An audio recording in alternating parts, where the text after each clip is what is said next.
Барлықтарыңызға сәлем достар, сіздермен бірге мен Айнұр, және бүгінгі видеода мен өзімнің жиі қолданатын интернет ресурстармен және сайттармен бөлісетін боламын. Ендеше видеомызды бастаймыз. Бірінші сайт LifeHack деп аталады, яғни сайттан сіздер әртүрлі бөлмелер таба аласыздар.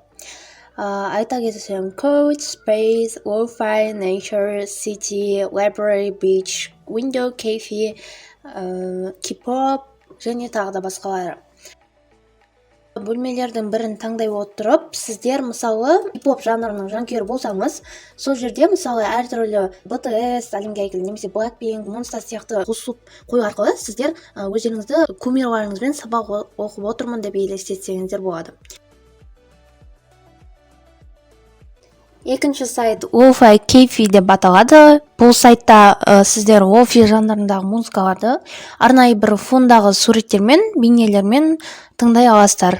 Өздеріңіз білетіндей, негізі лофи жанрындағы музыканы көбінесе сабақ оқығанда немесе белгілі бір нәрсеге ынталандыру кезінде тыңдайды. Менің ойымша ол солай. Яғни бұл жерде әртүрлі фондар бар. Сонымен қатар, мысалы, осындай енді өздеріңіз қарап көрсеңіздер болады. Негізі қатты көп емес таңдау, бірақ негізі қолдануға болатын.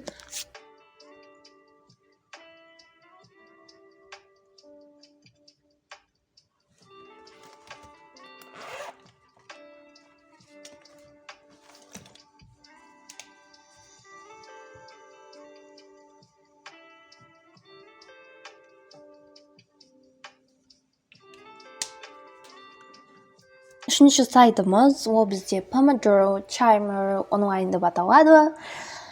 Яғни мүмкін кейбір адамдар білмейтін шығар, бізде бірақ осы соңғы кездері кеңінен таралған Pomodoro деген жүйе бар. Яғни ол жүйені білмеулерің мүмкін. Pomodoro дегеніміз ол мысалы 25 минут сабақ оқып, немесе белгілі бір тапсырманы орындап, 5 минут демалу, одан кейін қайтадан 25 минут сол бір нәрсені істеп, қайтадан 5 минут демалу дегенді білдіретін жалпы халықаралық жүйе. Pomodoro Timer дегеніміз сол жүйені қатаң бақылап отыруға көмектесетін кішігірім сайт.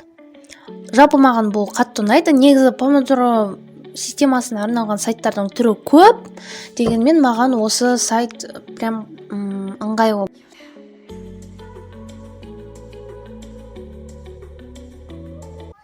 Кезекті сайтымыз Lo-Fi Co деп аталады, яғни өздеріңіз атынан біліп тұрғандай, бұл да бізде лофи стиліндегі сайт.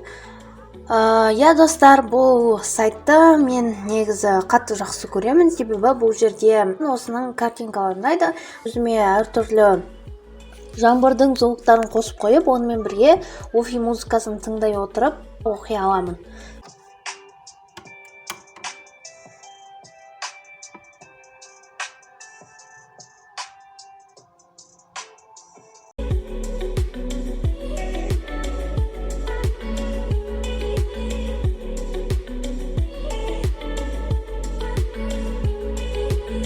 Көбінесе негізі мен осы сайтты қосқанда көбінесе биология пәнін оқимын.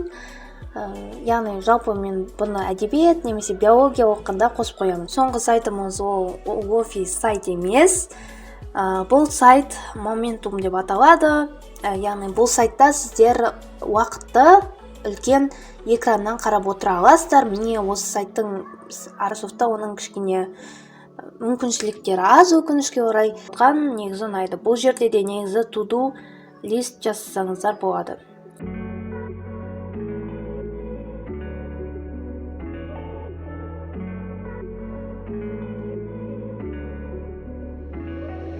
Егер де бұл видео сіздерге ұнаса, міндетті түрде лайк басып кетіңіздер және менің арнама тіркелуді де ұмытып кетпеңіздер.